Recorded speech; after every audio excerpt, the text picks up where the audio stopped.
안녕하세요. 오늘도 사연살롱을 찾아주셔서 감사합니다. 서울에 살고 있는 30대 중반의 여성이에요. 저는 오랫동안 꿈꿔왔던 전원 생활을 정리하고 최근에 다시 서울로 왔어요. 살아보니 생각과는 좀 다르더라고요. 그곳에서 겪었던 황당한 일들을 얘기해보려고 이렇게 사연을 보내게 되었어요. 저는 미대를 졸업하고 회사에서 그래픽 디자이너로 일했어요. 벌이는 꽤 좋은 편이었죠. 본가에서 독립해 살며 어마어마한 강남 원룸 월세를 내고도 저축까지 하고 살았을 정도니까요. 그 무렵 친구 소개로 남자를 만났어요. 건축사무소에 다니는 건축사였죠. 우리는 첫 만남부터 잘 통했어요. 성격도 잘 맞았고 가치관이나 미래에 대한 계획도 비슷했거든요. 특히 신기했던 건 그 사람도 저처럼 전원생활에 대한 로망이 있더란 거였죠. 우리는 6개월간의 짧은 연애를 끝으로 결혼했어요. 그리고 3년 정도 서울에서 신혼생활을 이어갔죠.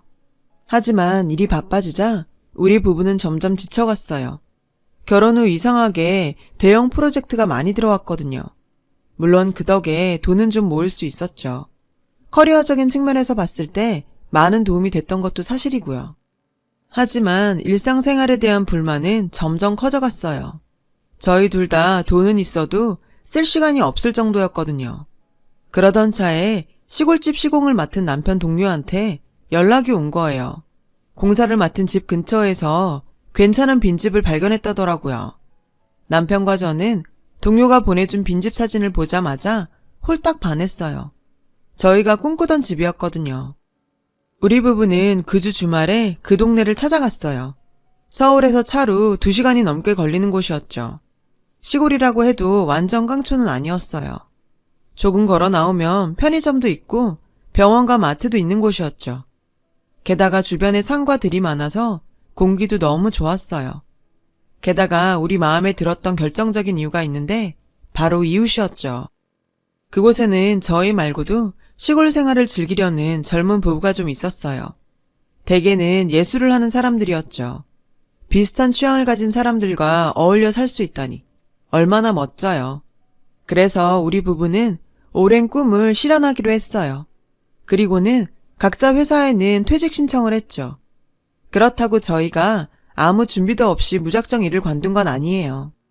우리 부부는 직종 특성상 프리랜서로 활동해도 돈벌이가 됐거든요. 직장생활 때보다는 덜 안정적이지만요.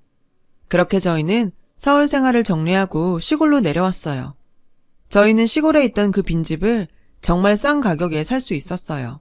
거의 버려진 폐가나 다름없었거든요. 저와 남편은 그 집에 셀프 리모델링을 했어요. 사실 손볼 게 많아 새로 짓는 거나 마찬가지였죠.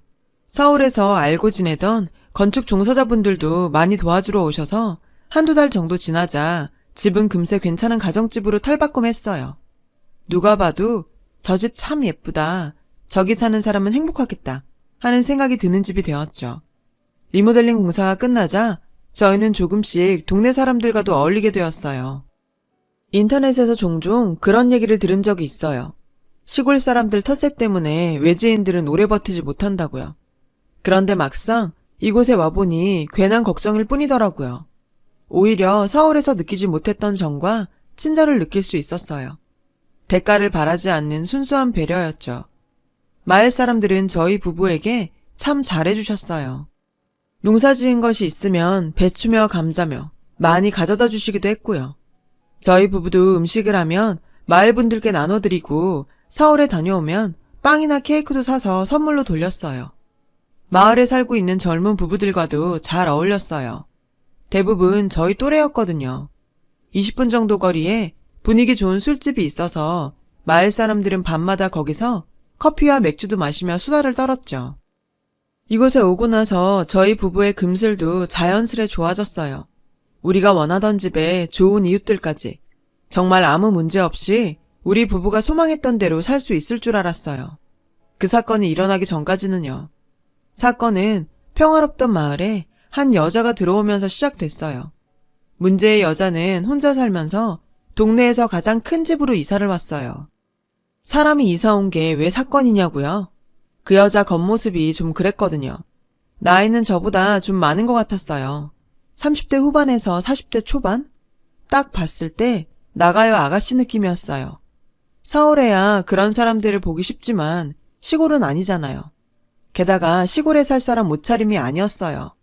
화려하고 타이트한 원피스에 항상 하이힐만 신고 다녔거든요. 키가 작은 키도 아닌데 말이죠. 딱 봐도 170 중반은 되는 것 같았어요. 그 여자의 등장에 우리 마을에 사는 젊은 부부들 사이에서 많은 얘기가 오고 갔어요. 도대체 그 여자 직업이 뭐냐? 왜 여자 혼자 시골에 내려와 사는 거냐? 확실한 건 그 여자가 자신을 불쌍한 과부라고 소개했다는 것 뿐이었어요. 그 즈음에 저희 마을 이장님이 새로운 사업을 계획 중이셨어요. 마을 회관이 좀 컸는데 안 쓰는 날이 더 많았거든요. 마을에 젊은 사람들도 많이 살고 하니 이장님께서 그 공간에 뭐라도 해보자고 하신 거예요. 그래서 마을 사람들이 나서서 그 회관을 어떻게 이용할지 의견을 냈어요. 미술교실이나 요가, 노래교실 등이 추천됐죠. 금액은 거의 무료나 다름없게 품앗이로 해보자고요. 서울에서는 문화 혜택을 많이 받지만 여기 시골에서는 영화 보러 가는 것도 일이거든요. 그래서 이런 공간이 생긴다고 하자 마을 사람들 모두가 자기 일처럼 기뻐했어요. 그래서 그 일을 책임질 사람이 필요했죠. 저는 누가 돼도 상관없다고 생각했어요. 다들 믿을 만한 사람들이었으니까요. 그런데 이장님이 새로운 그 여자를 데리고 오더니 이러시는 거예요. 이분이 이번 마을 문화 사업을 책임져 주실 겁니다. 마을 사업에 참여하기로 한 젊은 층들은 어이없어 했어요. 저희는 그 여자에 대해 전혀 아는 게 없었으니까요. 그 여자는 자신을 준이라고 소개했어요. 명함도 나누어 주었는데 핑크색 장미꽃 그림과 준이라고만 적혀 있었죠. 자기는 시도 쓰고 소설도 쓰고 무용도 한다고 소개했어요. 뭔가 좀 쎄하더군요. 이것저것 다 아는 사람들 중에 뭐 하나 제대로 하는 사람을 못 봤으니까요. 저는 집에 와서 남편에게 준이란 여자가 좀 이상한 것 같다고 말했어요. 그랬더니 남편은 뭐가 이상하냐고 되묻더라고요. 저는 다음날 마을에 사는 젊은 여자들과 마을 사업 책임자가 된 준이에 대해 얘기했어요. 다들 저와 생각이 비슷했어요. 그 여자가 수상하다는 반응이었죠. 직업이나 나이, 이름도 몰랐으니까요. 그런데 이상하게도 남자들은 한결같이 대수롭지 않다는 반응이었어요. 화가 나는 건요. 남자들이 그 준이라는 여자 말에 꿈뻑하더란 거예요. 준이란 여자가 주축이 된 마을회관 문화사업에서 저는 미술교실을 진행하게 되었어요. 그런데 아무리 작은 사업이라 해도 회의는 제대로 진행해야 하는 거잖아요. 그런데 준이라는 여자는 회의 시간에 늘 엉뚱한 소리를 했어요. 거의가 감상적인 얘기들 뿐이었어요. 어젯밤에 하늘에 떠있는 별을 봤는데 그걸 예술로 승화시키고 싶다거나 폴벌레 소리가 너무 구슬퍼서 노래로 만들고 싶다거나 이런 식이었죠. 근데 또 이 여자가 그렇게 만만하지도 않았어요. 동네 언니 하나가 참다 못해 그 여자한테 한 소리를 했거든요. 우리도 먹고 살기 바쁜데 회의가 이렇게 진행이 안 되면 어떡해요. 빨리빨리 뭘 할지 정해야죠. 그랬더니 이 여자가 갑자기 큰 소리로 펑펑 우는 거예요. 자기는 이사 온 지 얼마 안 돼서 도와주는 사람도 없이 너무 서럽다나요? 어디 남편 없는 여잔 서러워 살겠어요? 힘없는 사람 괴롭히면 안 되죠. 졸지에 말을 꺼냈던 언니는 나쁜 년이 됐고 결국 준이에게 자기 뜻은 그런 게 아니라고 사과를 해야 했어요. 그래도 준이는 자기 억울하다며 언니를 나쁜 사람으로 몰고 가더군요. 결국 그 언니는 다시는 회의에 나오지 않게 되었어요. 게다가 마을 이장님이 그 준이란 여자 편을 들더라고요. 회의가 끝나자 준이가 다 같이 술 마시러 가자고 했는데 솔직히 여자들은 그러고 싶지 않았거든요. 준이와 마을 이장님 그리고 젊은 남자들끼리 시내 노래방에 간다길래 여자들은 따로 모였어요. 근데 그 여자 좀 구리지 않아? 왜 본명을 안 쓰고 가명을 쓸까? 그런데 제가 사람들에게 이야기하지 않은 사실이 하나 있어요. 제가 준이의 신분증을 본 적이 있거든요. 다 같이 카페에 가서 커피를 마신 적이 있는데 그때 준이가 자기가 사겠다면서 지갑을 열었어요. 지갑에서 신용카드를 꺼내다가 신분증을 떨어뜨렸는데 그때 신분증을 볼 수 있었어요. 사실 본 건 뒷면뿐이었지만요. 그 순간 준이가 무척 당황한 것 같았어요. 그때까지만 해도 저는 신분증 사진이 잘 안 나와서 숨기나 했죠. 아무튼 준이에겐 비밀이 좀 있어 보였어요.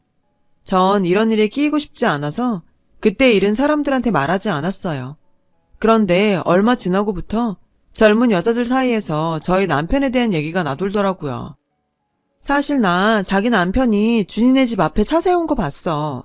둘이 불고기집에서 밥 먹는 것도 본 사람이 있다던걸?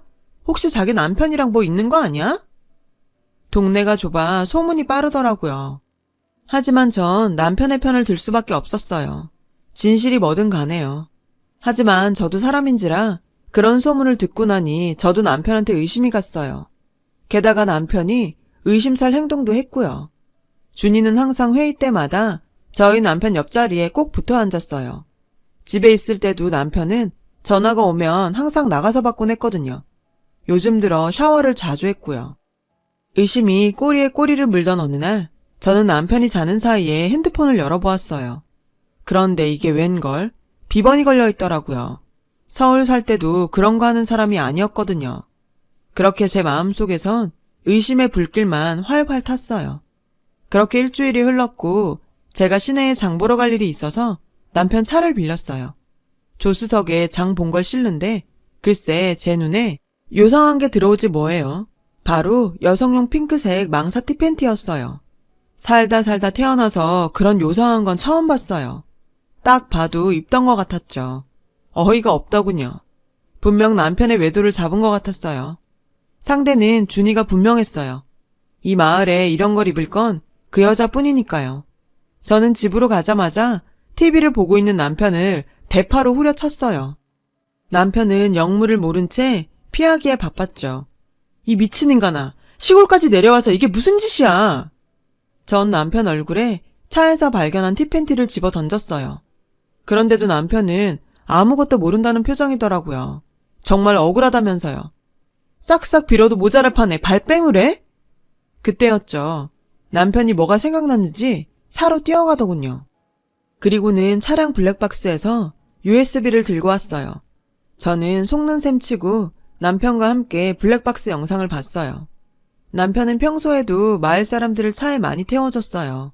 그래서 영상에는 마을 사람들이 많이 보이더라고요. 한참을 보다가 남편이 영상을 멈췄어요. 영상 속에는 운전석에 탄 남편과 조수석에 앉은 준이가 보였어요. 영상 속의 남편은 식용유를 사야 한다며 내렸어요. 준이는 남편이 내리자 자기 팬티를 후다닥 벗어 바닥에 숨기더군요. 그리고 씩 웃는 게 보였어요. 소름 끼쳐서 저는 영상을 끄고 말았어요. 이게 미친년 아니야? 나도 모르게 욕이 나오더라고요. 순간 남편의 얼굴은 새하얗게 질렸고요. 딱 봐도 남편과 준이 사이에 무슨 일이 있긴 있는 것 같았어요. 저는 남편에게 핸드폰을 내놓으라고 했어요. 한참을 뻗대던 남편은 제가 불같이 화를 내자 핸드폰을 내놓더군요. 오해하지 마. 난 그냥 답장만 한 거야. 당신이 걱정할까봐 말 안 한 거라고. 준이한테 온 문자는 가관도 아니었어요. 보일러가 조금 이상한데 맞을 거죠? 비도 오고 너무 외로운데 한잔 할래요? 다행히 남편 말대로 남편은 거절 문자를 보냈더라고요. 그래도 말을 안 들어먹자 아예 준이 문자를 무시했고요. 그런데도 준이는 아랑곳 않고 문자를 보냈어요. 날이 참 좋아요. 가슴이 말랑말랑 살랑살랑해져요. 전 참 외로운 과부예요. 오늘 현관문 안 잠글 거예요. 전 너무 어이가 없어서 당장 그 여자 집으로 가려고 했어요. 그런데 남편이 막더라고요. 마을에 이상한 소문이 난다고요. 남편은 모르고 있었지만 이미 마을에는 남편과 준이에 대한 이상한 소문이 돌고 있었죠. 남편과 준이가 추잡한 사이라는 소문이죠. 어떤 사람은 제 남편과 준이가 모텔을 들락거렸다고 했고 어떤 사람은 남편이 소문난 바람둥이라 서울에서 쫓겨온 거라고도 했어요. 심지어 저는 남편의 상간녀라고 소문이 났죠. 그러다 보니 마을 사람들이 저희 부부를 대하는 태도도 전과는 확연히 달랐고요. 남편도 많이 억울해했어요. 자긴 지붕 고쳐달라고 해서 집에 가서 고쳐주고 딱 한 번 밥 얻어먹은 것 뿐이라고 했죠. 오히려 준이가 제 남편을 유혹하고 집착하는 거였는데 말이죠. 지금까지 남편을 의심한 게 미안했어요. 다음 회의 날이 되었어요. 저는 마을 사람들 앞에서 영상을 공개하려고 마음을 먹었죠. 그런데 준이는 나오지 않은 거예요. 그때였어요. 이장님이 씩씩대며 오더니 다짜고짜 제 남편의 멱살을 잡더니 소리치지 뭐예요? 우리 준이한테 뭔 짓을 한 거야? 내 놈이 어떤 수작질을 부렸길래 준이가 내 연락을 안 받는 거야? 내가 늙었다고 그러는 거야? 이혼남인 이장님은 준이를 좋아했던 모양이었어요. 준이가 네 놈한테 마음을 줬다 그러던데 둘이 어디까지 간 거야? 잤지? 말해봐. 이장님까지 나서서 그러니 동네가 한바탕 뒤집어졌어요. 어디를 가나 사람들이 제 남편과 이장, 그리고 준이의 삼각관계에 대해 떠들어댔어요. 그리고 다들 저를 치근한 여자로 쳐다봤어요. 제가 절대 아니라고 해도 소용없었죠. 그래서 남편과 저는 준이의 집으로 찾아갔어요. 하지만 아무리 문을 두드려도 대답이 없더라고요. 그때 남편이 준이의 집을 고치면서 명함을 받던 걸 기억했어요. 우리 부부는 남편의 기억을 토대로 검색창에 그 바를 쳐봤어요. 다행히 있더군요. 우리는 당장 서울로 가는 고속도로를 탔어요. 도착해보니 밤 12시가 넘었더라고요. 밤업소라서 불이 환하게 켜져 있었죠. 차림새도 그렇고 신분도 불분명했던 걸 보면 술집 마담이나 꽃뱀이 분명하다고 생각했어요. 간판을 보니 제대로 찾아온 것 같더군요. 우리는 가게로 들어갔어요. 그런데 일반 술집이 아니더라고요. 가게 안에는 화려한 화장과 야한 옷을 입은 덩치 큰 아가씨들로 가득했어요. 잠시 뒤 우리는 황급히 나오고 말았어요. 그곳은 트랜스젠더 바였거든요. 다음날 마을회관에서 긴급 비상회의가 열렸어요. 저랑 남편이 요청한 자리였죠. 이장님은 급한 용무가 있어서 빠졌고 나머지 마을 사람들은 다 모였어요. 다들 뭔 일인가 싶은 표정이었죠. 저는 밤새 준비해간 PPT 문서를 대형 TV에 띄웠어요. 그간 마을에 떠돌던 소문의 내용과 출처, 그리고 그에 따른 반론과 증거를 담은 문서였죠. 마을 사람들은 코웃음을 치며 창피한 줄도 모르고 지 남편 욕보이려고 이런 짓까지 벌이냐며 비아냥댔어요. 저는 그러거나 말거나 굳은 표정으로 발표를 시작했어요. 처음에는 시큰둥하던 마을 사람들은 블랙박스에 찍힌 준이의 엽기적인 행각이 담긴 티팬티 영상을 보고는 서로 웅성대기 시작했어요. 그 여자가 씩 웃는 장면에선 욕도 나왔죠. 이어 지난밤 남편과 찾아갔던 문제의 바 영상이 흘렀어요. 그 영상에는 준이도 찍혀 있었어요. 바 안쪽 자리에서 손님과 웃고 떠드는 모습이었죠. 여기는 준이 씨가 근무하는 바예요. 정확히 말하자면 트랜스젠더 바죠. 제 말에 젊은 사람들은 놀라서 입이 쩍 벌어졌고 연세 드신 분들은 그런 바가 뭔지 몰라서 멀뚱거리셨죠. 보다 못한 청년 하나가 설명을 해드리자 다들 어쩔 줄 몰라 했어요. 준희 씨가 어떤 사람이건 관심 없어요. 그 사람의 성 정체성에 대해서도요. 전 단지 억울한 누명을 쓴 제 남편을 지키려고 이 자리에 나왔어요. 더 이상 내 남편을 술자리 안주거리 취급을 하는 걸 볼 수가 없으니까요. 정확한 사실 확인도 안 하고 소문을 만든 사람, 그 소문을 퍼뜨린 사람. 저 절대 용서 안 해요. 허위사실 유포로 고소할 겁니다. 그동안 신나게 소문을 퍼뜨렸던 마을 사람들은 겁먹은 표정이 되었어요. 그중 소문의 진원지로 밝혀진 슈퍼집 아줌마는 하얗게 질린 얼굴로 제 남편한테 쪼르륵 달려가 억울하다며 자신도 들은 소문이라고 하더군요. 몇몇 사람들은 미안하다고 사과를 하는 사람들도 있었고요. 그때였어요. 밖에서 찻소리가 들리더니 이장님과 준이가 한껏 꾸민 차림으로 들어왔어요. 이장님은 들뜬 표정으로 중대 발표가 있다며 제 손에 들린 마이크를 뺏어 들었죠. 중대 발표는 다름 아닌 결혼 발표였어요. 이장님과 준이가 결혼을 한다더군요. 준이는 이장님과 팔짱을 낀 채 아양을 떨고 있었고 이 모습을 본 마을 사람들은 경악스러운 표정을 지었죠. 분위기가 이상하다는 걸 느낀 이장님은 다들 왜 그러냐고 물었고 슈퍼 아줌마가 참다 못해 소리쳤어요. 준이가 트랜스젠더야. 그 말에 준이의 얼굴이 하얗게 질렸어요. 그리고는 서둘러 도망을 치려고 했죠. 그 순간 준이한테 당했던 언니가 그 앞을 막아섰어요. 뭐야, 동네를 쑥대밭을 만들어 놓고 넌 도망가는 거야? 그러자 마을 여자들이 언니 옆으로 가서 준이를 막아섰어요.